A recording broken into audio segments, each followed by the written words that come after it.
Thank you, Chairman, and thank you for holding this hearing today. And to you, Assistant Secretary Davidson, for being with us. Following our previous oversight hearing in December, a letter was sent to NTIA based on my line of questioning. Unfortunately, the response that we received was delayed, was vague, and failed to address the issue of rate regulation. It is my hope that today we can receive some greater clarification than what that original response was. Assistant Secretary Davidson, you have testified before Congress multiple times about the infrastructure's law, clear prohibition on rate regulation. The infrastructure law says, and I'm quoting, "Nothing in this title may be construed to authorize Assistant Secretary or the National Telecommunications and Information Administration to regulate the rates charged for broadband service," unquote. In last December's hearing, you assured this committee that you would not engage in rate regulation, and you would, now I'm quoting again, embrace the sort of laboratory of democracy, let different states approach this in different ways. Yet you have only approved 6 state plans, plus the District of Columbia, all of which appear to regulate broadband rates by adopting a specific price for broadband service. We now understand from states like Virginia that NTIA has threatened to withhold approval of state Volume 2 plans unless they agree to NTIA's rate regulation demands.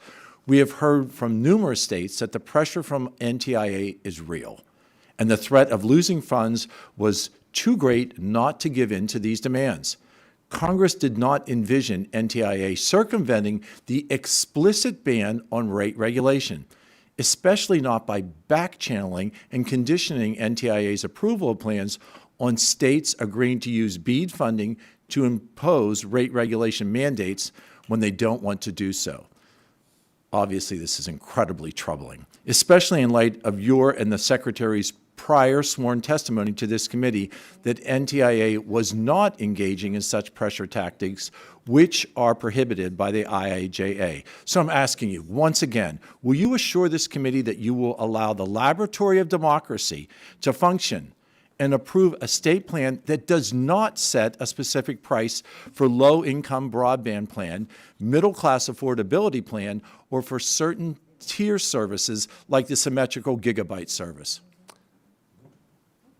Those are a whole bunch of different things, sir, but I will just say that we are not engaged in rate regulation. We are following, we're faithful to the statute. There are conditions to the grants that broadband providers will get. There are a lot of conditions that they have to meet. One of them is that they'll have to obey the low-cost option that the state puts in place.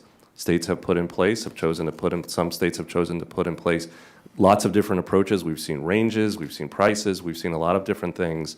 Again, we do not believe that that is rate regulation. We are not setting a price.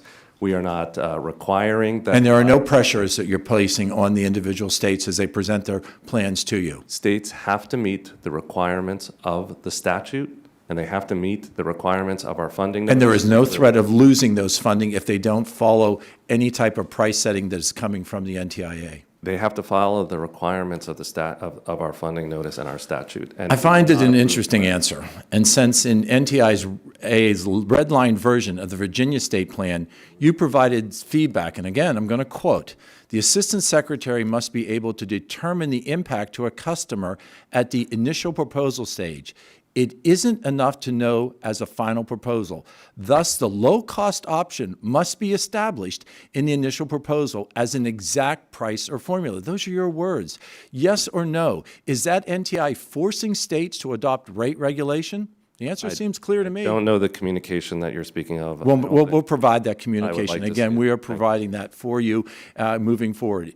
Mr. Davidson, if NTIA insists on violating the infrastructure law by only approving state plans with specific prices, how does NTIA plan to accomplish the goal of closing the digital divide if there is little interest in bidding?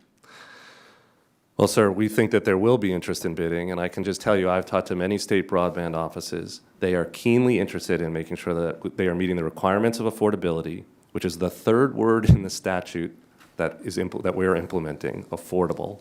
And they also want to make sure that providers show up for the program. They are all working hard to make sure that both of those things are true. We want to make sure that's true as well. And I think this committee definitely wants to know, and I want the assurance from you that there is no arm bending. There is no pressure is being put on to make sure that BEAD funding is not tied to any pressures from your office. As long as states submit proposals that show clearly how they're meeting the affordability requirement of the low-cost option under our notice, they'll be approved, but they have to show that to us. And we'd like to see it shown to us here in committee as well. I thank you for being present here with us today. Mr. Chairman, my time has expired. I yield back.